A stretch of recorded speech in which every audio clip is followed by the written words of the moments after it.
All right, guys, it's Chris. I've been doing some thinking lately on maybe possibly talking to some young people about becoming an auto technician and basically how it's been for me over the last 20 years or so. Uh, I've been turning wrenches for as long as I can remember, and I know the industry's changing, and I thought it might be a good idea to kind of fill some young people in on things that I've seen and uh, things that are different than they used to be, and kind of the road I've went down, and thought maybe to possibly help somebody to get their foot in the door as a young tech, and just basically tell about what I've been through. So, having said that, I've been a tech forever, and it's been really good to me. And I started out actually working for my grandfather on a small farm, and basically then if the tractor broke down in the field, we fixed it. We really couldn't call somebody and get somebody to come work on it if like one time the clutch went out in the field, and we tore it down right there where it was and fixed it. And that's just kind of basically how I learned. It really wasn't a person to call to get it fixed or anything like that. So my grandfather was a hero to me, and I guess as a kid I felt like he was Superman, and he could basically do anything. And I just looked up to him, and he was really good to me and taught me a lot. And uh, I miss him a ton. But anyway, uh, I was thinking about maybe doing it for a living or something. When you're a kid in high school, you don't really know what you want to do, to be sure. But seems like in the 10th grade uh, or something, I signed up for automotive technology at a little Votech school there, and it was full already. So, I was kind of like, so the guy that taught the class, he said, there's an agriculture mechanics class that we offer, and you should go talk to that guy. So I went over there, super nice guy. That class was full. So it's like, man, he's kind of down in the dumps. I didn't want to stay at high school and do math and English and all that stuff. And there was a guy standing there that looked a little bit familiar to me. I didn't really ring a bell, but he stepped over to me and said, "Hey, I teach the horticulture class." And he said, "Why don't you stop by there before you leave?" He said, "I might have something you'd be interested in." And I'm thinking, yeah, I don't think I want to plant plants and work in a greenhouse forever. And so I went and talked to him, and the way that I knew him, I didn't know him really well. I had an uncle that worked at a four-wheel drive center in Clemson, South Carolina, right near the university, and he must have had a Jeep or was like Jeeps, and he hung out over there or something. But anyway, long story short, he knew my uncle, and I looked a lot like my uncle, and I guess he'd seen me as a little kid. And so I went into his class before I left, and he said, "Look, man," he said, "I'll make you a deal." He said, "I've got a couple of tractors, some mowers, uh, you know, leaf blowers, just weed trimmers, just all kind of stuff." He said, "I'll put you in charge of all that, and you take care of that. You don't have to do anything related to horticulture except for, pass a test every once in a while. But you're in charge of the mowers if you want to do it. Keep the blades sharp and keep them running." And there was a pretty good fleet of stuff that he had there. So uh, that's what I did, man. I started that in the 10th grade, I believe, and did it 11th and 12th. And actually, in the 12th grade, I think it might have been the late 11th grade, I did a co-op where I worked for this local shop that's still around. It's in its third generation of they do mowers and weed eaters and saws, and great people. It was a good experience to get my foot in the door and be able to make some money, while I was in high school. And you'd go check in with class, and I think Monday, Wednesday, and Friday I did a little co-op program, and did that, and it was awesome. I mean, it just taught me a lot, and the people were good.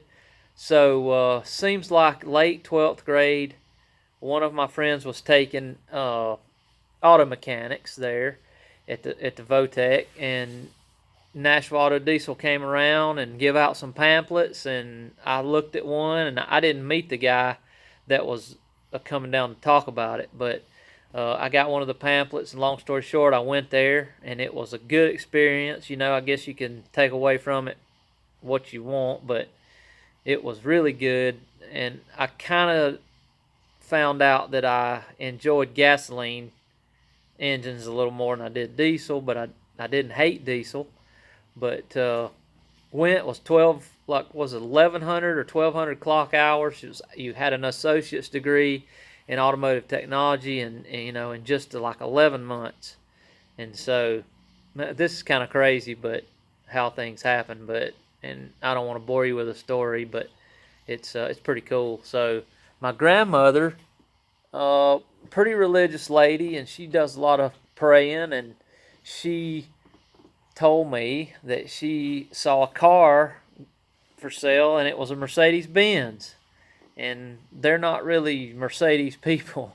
And this is a different grandparents than the ones I grew up with on the farm, but anyway, they lived in the city.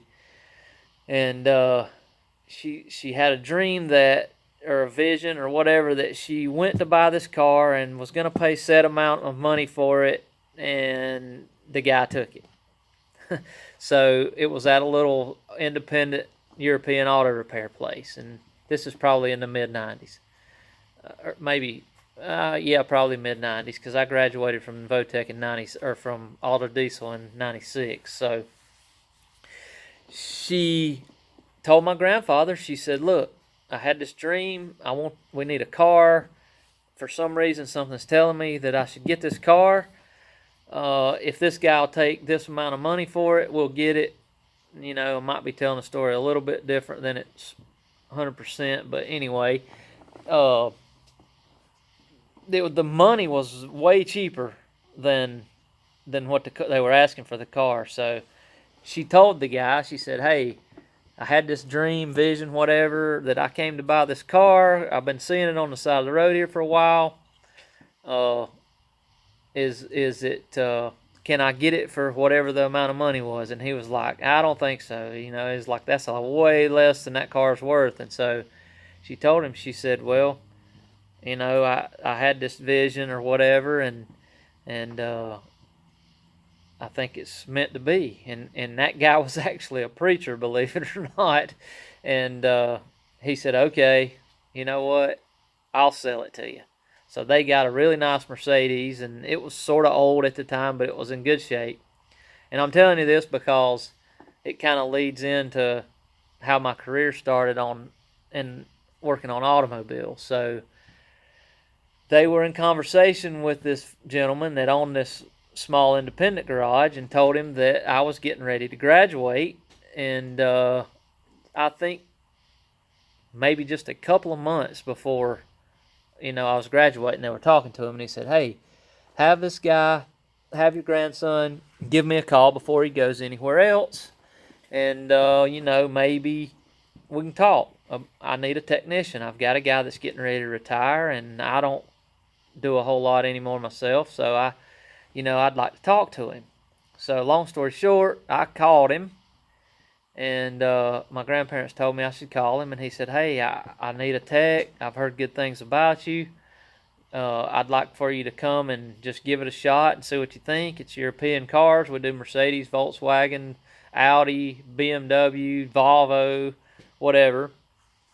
And I said, "Okay." I said, "Well," I said, "the school I'm going to applies you for some jobs automatically at some big dealers, and I'm going to go talk to them as well, and just kind of, I feel like I owe it to myself to at least find out what's out there." And he said, "Great." That's fine.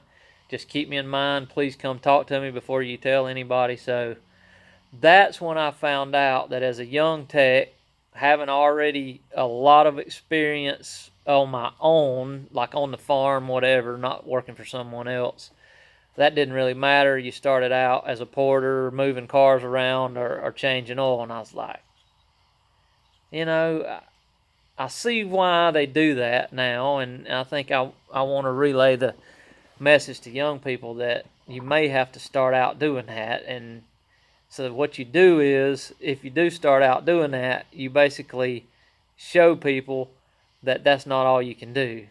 And, you know, but you have to start somewhere. But anyway, all the big dealers, Ford, Chevy, whatever, Toyota, all the ones that I kind of went and talked to the manager on, that's like, you're going to have to start changing oil. And I was like, okay. So this guy was like, no, you'll be doing whatever you feel like you can handle from day one. And I said, okay. So I think I'll go with this guy. Great, great dude. Ended up working there for a better part of 4 years, I think. And long story short, the first day I went there, he said, look, I'll give you $8 an hour.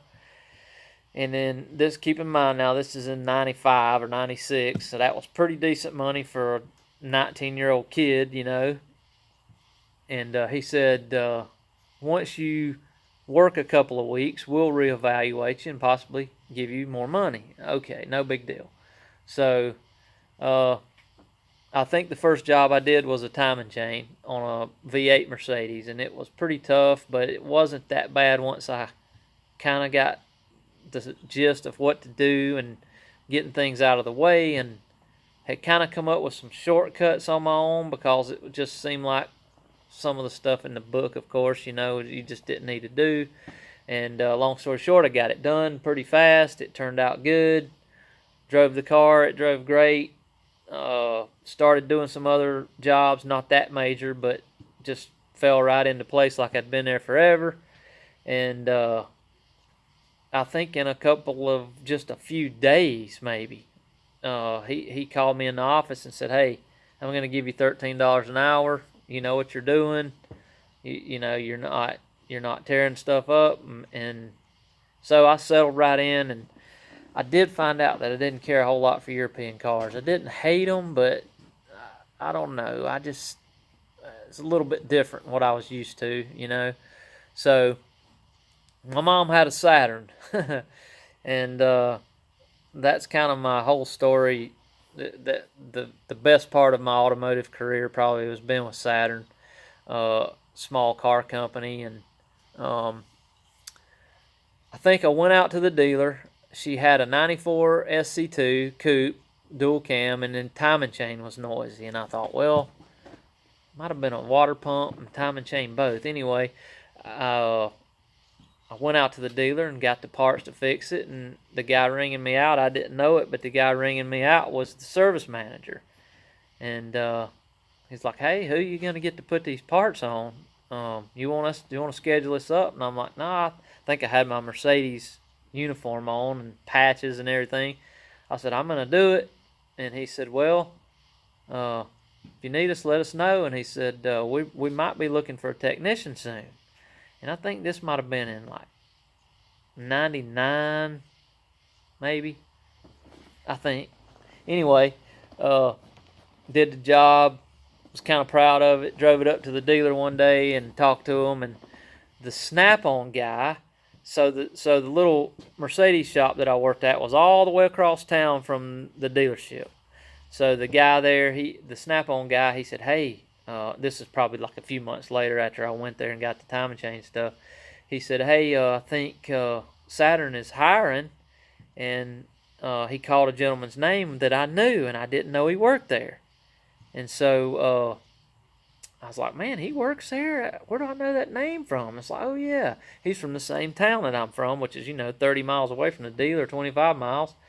And I went and talked to him, and it was like, yeah, all techs here at Saturn are on salary. There's no flat rate. We'll keep up with your flat rate hours.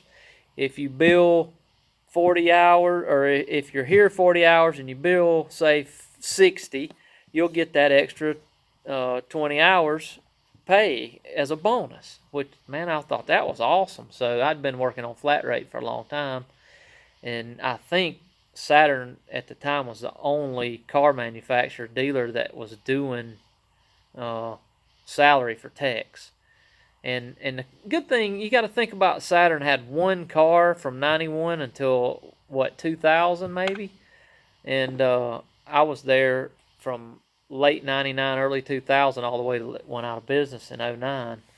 And so if you just had one car, it wasn't like Ford where you had 15 different cars, to work on, and you have like an alignment guy and an engine guy. We all basically did the same thing. We just did a bumper to bumper. We went to school a couple of times a year.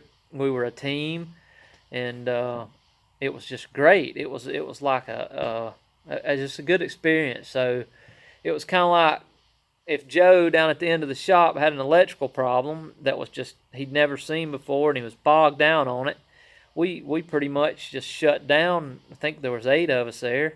And we just walked down there and fixed the thing and moved on. And if somebody else had the same issue happen to them, Joe would return the favor. So good team environment. Everybody helped everybody. The manager was a tough son of a gun now, but he was there to make money, and he paid us if we had a weird issue where we spent 5 or 6 hours chasing something. He said, "Hey, clock in on it. When you get off done, clock out, I'll pay you. I'll get you paid. You write it up good." So, needless to say, if you had a long weekend, kind of ready to go back to work. There was no pressure to upsell and all this crazy stuff that's happening today, which we might get into later if we have time. But long story short, it was a great place to work, and I enjoyed it thoroughly. And I actually met my wife there, believe it or not, and she was a technician for about 3 years, and they found out that she was really good with customers, so she became a service advisor. She was really good at what she did, and I worked with her for many years, and we had a sister store in the next town over, and when we got married, she ended up going there for a good bit of time with our manager, and kind of not really supposed to work with who you're married to, I guess. But anyway, it was a good time. It was a great place to be, and you never dreaded Monday morning or whatever. So 09 rolls around, and 08, and Jim's in a crunch, and we know something's fixing to happen, and it was just sad. And I guess December 08, or is it December? Anyway, we came back from Christmas break, and it was like, hey, it's Monday, Thursday's our last day. Well, the guy that owned the dealership owned another dealership across the street, and it was a big Honda dealer. And I don't know if you guys know this, but some of you do. 04 to 07 Saturn Vue had a Honda engine, so I got really used to those, and some of the old time guys didn't want to fool with them. So I ended up going across the street to Honda and just fell right in like as the same company, so I fell right in like I'd been there forever.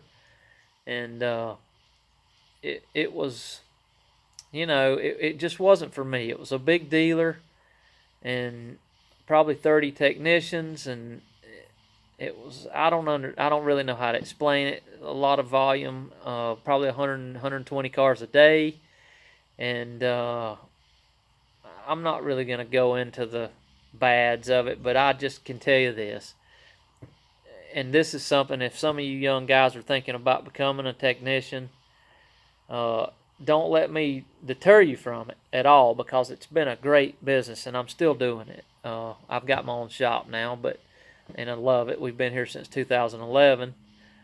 But if you ever have a job, whether it's automotive or anything, it doesn't matter. If you ever have a job and you're going to have the weekend off. This is what happened to me. And it's Friday evening, and you've washed your hands, and you closed your toolbox, and you're getting in your vehicle, and you're putting the key in the ignition. And as you turn the key, you start dreading Monday morning, and you're thinking, oh man, I've got to come back in here Monday and deal with this again. And what happens when that happens is your weekend just melts away. It's like gone in no time. And it's just not a good thing. So if that ever happens to you, leave.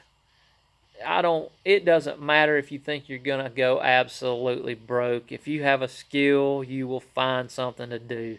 Leave that job, because that sucked the life out of me for years. And I'd like to be able to stand on the top of the Empire State Building with the huge speaker, most largest speaker in the world, and tell everybody that get out if that happens. That was a bad thing. And so, having said that, I guess it's just not worth staying somewhere to lose your sanity and come home with all that crap that you're dealing with throughout the day. And I'm not really the type to yell and scream. I kind of just leave, And so that was the end of my dealership career, and that happened in 2011. And I struggled with it because that was the same company, and I had a lot of time invested in that company, and I enjoyed it. And I really wanted to retire from there. I mean, I just couldn't do it. I couldn't stay there. So what happened was I was making really good money. That's one good thing. If so, everybody in the world's born with a gift, I think. It may be automotive. It may be you're able to draw a picture. There's a whole lot of different things that people are born with. And I think as a young person, when you find out what that is, sharpen it, hone it, and use it, because you'll go to the top if you do that. And I guess as a little kid, my mom told me that I took toys apart, and I think one time at Christmas she bought me like my mom and dad bought me this crazy contraption of a crane that just had all these working parts. And as a little bitty kid it seemed huge. It probably wasn't as big as I thought, but it had cables and motors, and it would turn every way and up and down. It's just like you see in a big city. It's a big toy crane. And man, I enjoyed playing with that thing for a couple of days. And I knew there'd be heck to pay if I tore into it, but man, I wanted to go snatch one of my dad's screwdrivers and tear that thing apart and see what was going on inside there. And I'm just little, And so my point on that is that was probably something I was born with. I mean, not just everybody wants to see what makes things tick inside, I don't guess. But needless to say, I tore it down apart, and it had a lot of gears and cool motors, and I made things out of those, and that's kind of where it all starts. So if you're a young person, you're graduating Votech, or a community college where it's automotive technology, or whatever you're doing, and you have had that your whole life, where you love things like that, you got to use it. Those make the best automotive technicians in the world. And I'm not taking away anything from anybody that has been taught automotive and wasn't born with it. They still make some of the best techs in the world, but hands down, the sharpest natural technicians that really don't have to struggle to diagnose vehicles and that can do really good were born with that skill. It's just like I couldn't draw a stick figure, and some people can see the image on the paper and fill it in. So back to leaving a dealer, I guess that kind of, that's why I was talking about using your skill, and just honing and sharpening it. But anyway, 2011. So I guess in like 2010, I was making really good money and saving every penny I could, and I got my buddy to grade off a place here at my house, and I got to concrete one month. saves a few pennies, put the shop up the next month, insulated it the next month, and just paid for it as it went along, and didn't have to borrow a whole ton of money, and put a lift in, and basically I already had all the hand tools, so I didn't really have to buy any of that. I had to get some equipment and stuff, but it's been great. We opened in September of 2011, and I basically just specialize in Honda and Toyota, and we still do some Saturns. I really love them. I've got one. My wife has one. We love GM stuff. We just sort of a Saturn family still. And believe it or not, I'm still fixing a few and keeping them on the road. They went to '09, so there's still some on the road. And actually, like yesterday and today, this is Friday night, I worked on a '93 wagon. The guy loves it. I mean, he says he'll never get rid of it, wouldn't take anything for it. So there's a good following of Saturn people still, and keeps us alive. But I really wanted to make this video because I want young people to know that being an automotive technician is a tough job. And all through the years, every manager I had, I thought, man, they're just a hard to deal with person. Why are they always on me? They're always fussing at me and do it this way, not that way, and I was attacked by that. I don't really have an issue with authority, like if I get pulled over or something, but my boss man, and I would tell friends like at the dealer, fellow technicians, what in the world, this guy's just like riding me, like, does he bother you? And they're like, no man, he's a good boss. And so now that I'm a little older, I discovered that there was nothing wrong with any of those bosses. It was me. I guess my grandfather told me he owned a small hardware business, and he told me, he said, son, you'll probably end up owning your own business one day because you're probably like me and you're not going to want people to tell you what to do and how to do it. So that was true. And now, the customer is the boss. That's fine. They're paying the bills. That's what it's all about. And I don't want to make the video super long because I don't want people to have to watch it forever. But if you're interested in it and you want to stay to listen to this part, I can tell you a little bit about the politics in a dealership. And if you're a young guy and you're really interested in going into a dealership, it has its place. You can get honed and sharpened on one brand of vehicle and know it really well. There's a need for that. By far, there's a need for it. Like when I was at Saturn, I loved drivability. I did drivability my whole life. And it was basically talking with engineers, going to school and finding out, exactly what maybe a common issue was, and you really had that edge when you got back to the dealership, and you could find problems like, oh well, maybe they ran a screw in a piece of garnish molding and it's shorting out this certain wire for the right front window, and all the techs are struggling. You go back and know exactly what it is, and it's just like no big deal. But the dealership has its purpose 100%. Today though, dealerships have become more of a sales push. They want you to, I've seen dishonesty in dealerships. I'm not gonna lie. There's, and a lot of that's technicians, and a lot of it's management, because you're pushed into selling. And so say you do a oil change.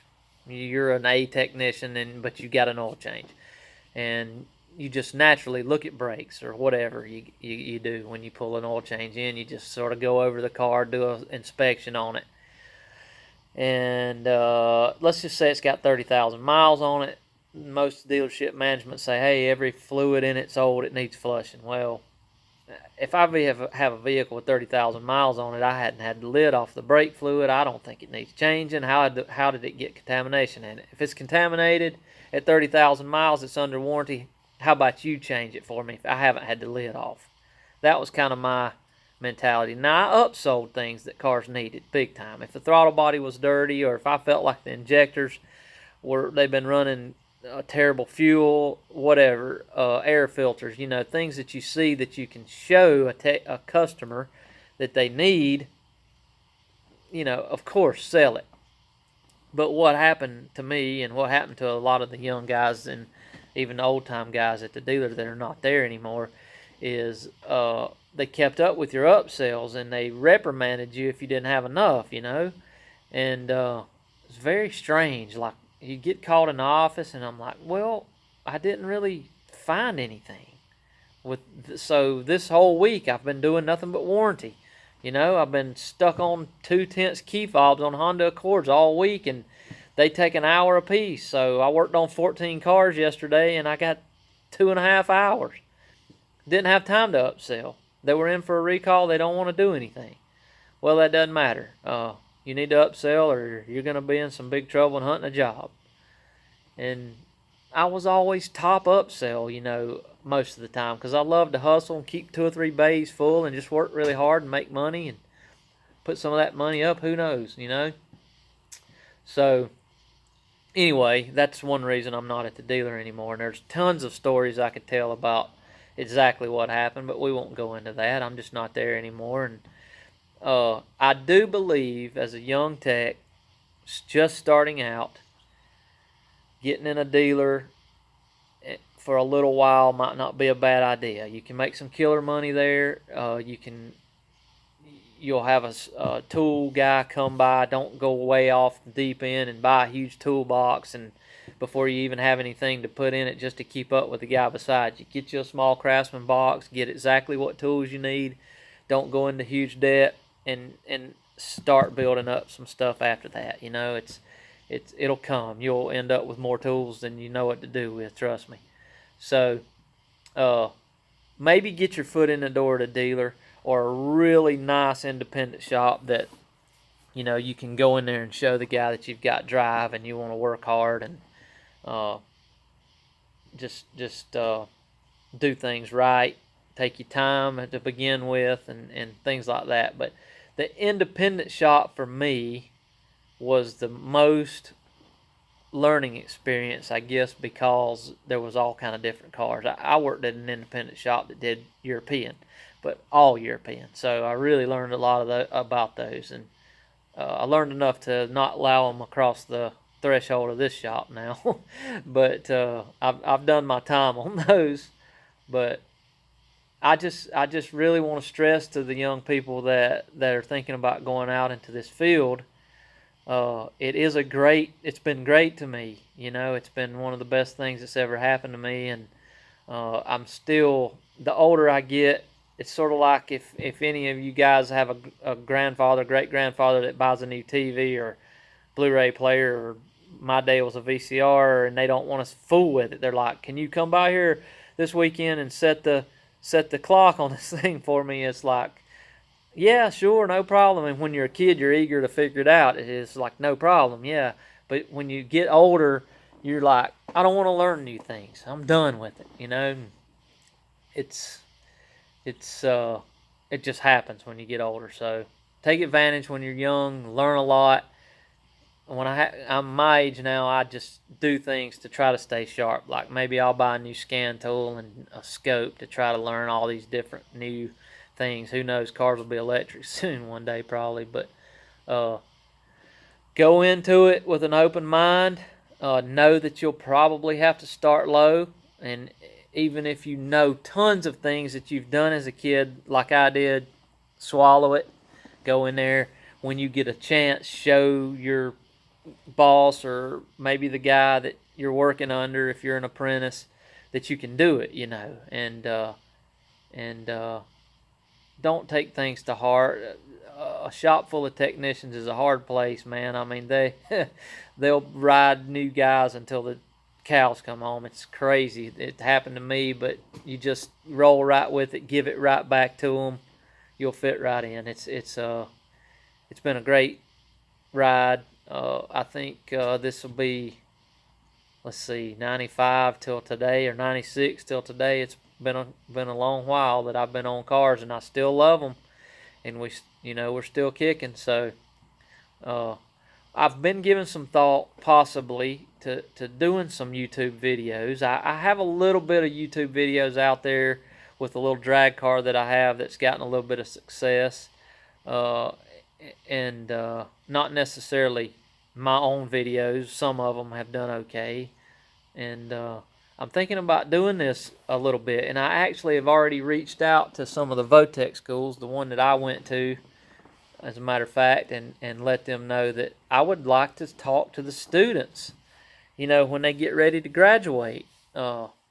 I'd like to talk to them and kind of give them this same talk here, maybe not quite as long-winded or whatever, but I think I'm not any better than anybody else by far on fixing vehicles. I love drivability, and I've done some junk and crazy stuff. The car's already been to 10 shops, and I kind of like that. I'm not necessarily any better at it than anybody else, but I enjoy doing it, and that's just been what I love, So, but there's something hit me here lately that I just feel like I think a lot of young people are kind of being raised by an LCD screen, which is, that's the way the world's went, and that's fine. I had a hero grandfather that taught me everything, and I think some young kids don't have that. So I'd love to be able to mentor some young kids and tell them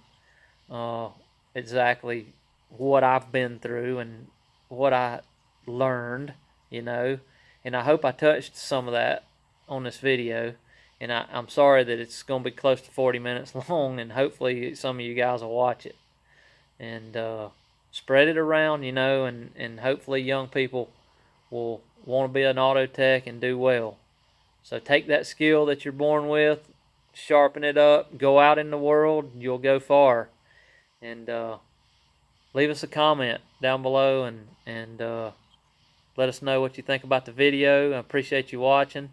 I'm Chris at Titan Automotive, and look forward to seeing you in the future. Thank you.